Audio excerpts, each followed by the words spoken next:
we're going to be looking at summarising that beginning part of chapter 5 today, okay?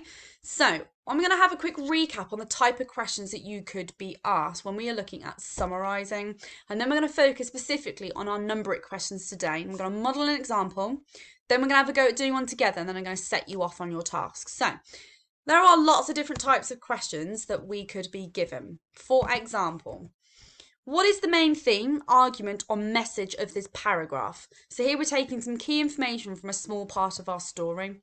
Can you describe what happened in this chapter? So here we are looking for our 4 or 5 key points to describe and summarise the whole chapter. Write a new blurb for this story using 20 words or less.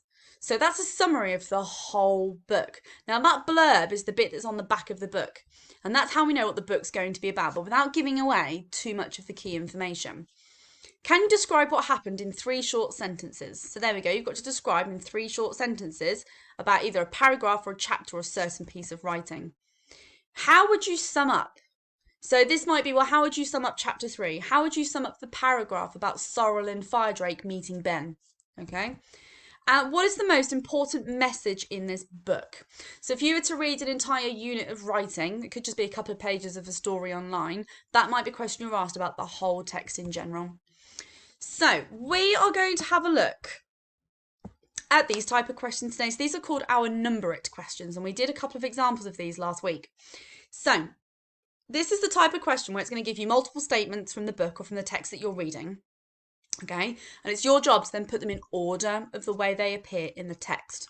Okay, usually it's a 1 to 5, it could be a 1 to 6, could be a 1 to 4, depending on how much information they're wanting you to retrieve from the text. So although we're looking at summarising, this is where you have to retrieve the information as well. So there's not a lot of identifying the key words in the questions because the statements are in front of you. But you still have to use the key words from those statements to find them in the text. And then you can start to work out which order they go in. Okay, so let's have a go at doing one together. So what I would like you to do is, I have sent this home to you. So I'd like you to have a read of this. I think I sent this home to you guys the other day as well. But if not, I can leave it up on the screen and you can just pause it up on the screen. And what I'd like to do is have a read of it, okay, and then we're going to have a go at answering a numbered question for it. Okay, so pause the video and have a read. Okay, so let's have a go together. So the first one has already been done for us, okay? So we need to number them in order from 1 to 5. The first one's already been done for us. We need to work out what the next part of our question was. So we know that we went back to the beginning of our story, okay? We had the quartz and everything that was laid out onto the table in front of them, okay? Now we've gone from talking about the workstation, and then the next paragraph described what the workstation looked like and all the different materials and instruments that were on the table. So if I now look at my statements here, I can see another one about the workstation. It says the workstation was covered with instruments. Well, I know that we went on to explain all of the different things that were on the table, so though it didn't specify it was covered in instruments, using our inference and retrieval skills, because of all the different things that were described on the table, we can assume that we knew it was covered. So that one there is going to be our number 2, okay? Then we move on to looking at at Katana, who's gone and found and looked at all of these gems. Okay, so she's found all of these gems from her last raid, but obviously she's not had an opportunity to go through and look through them yet. So we know that this one is going to be our 3rd one, okay? Now, the next 2 are quite, not difficult as such, but they blend together a little bit, okay? So we need to try and work out which one came first. If you have a look at your piece of paper, okay, it begins to explain how rare these gems are that she's looking at. Now, it doesn't say that diamonds, sunstone and fire opal are rarer than topaz.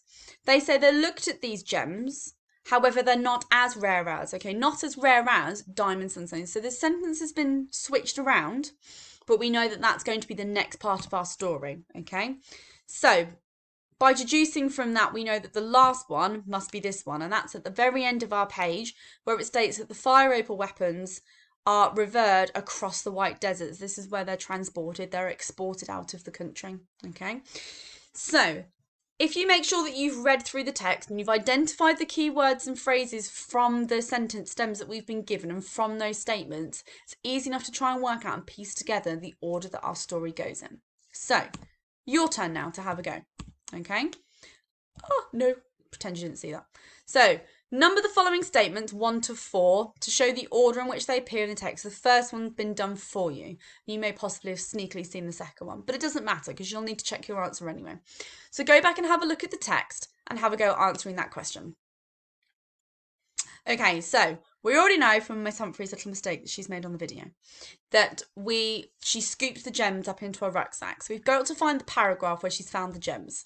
We know that the next part is when she finds those gems and she scoops them into her rucksack.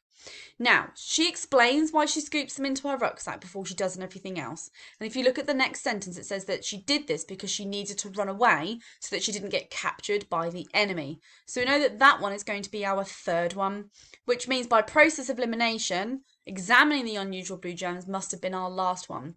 But it's worth going back and double checking that that paragraph that's on our screen right now is in the same order that it is in our text that we have read as well. And it says as we move on to the next paragraph that she wasn't until she was safe and away from the enemy that she had the opportunity to examine these unusual gems. Okay, so well done if you got those in the right order. So your independent task for today. I've created a couple of number it questions for you at home. Each set of questions will be based on different parts of the chapter 5 that we've read so far, but there will also be one that will be a summarising task for all 4 pages. So there'll be one where you've got to link it from all 4 pages that we've read, and then there will be 2 other questions where it might be based on a specific paragraph, okay? So the key is to make sure that you are looking for the keywords in those statements to find them. So go back and reread the chapter pages because you'll need to refresh your memory. And you need to make sure that you're using the text to support you. So you need to be identifying the keywords in those statements and then finding them in the book, okay?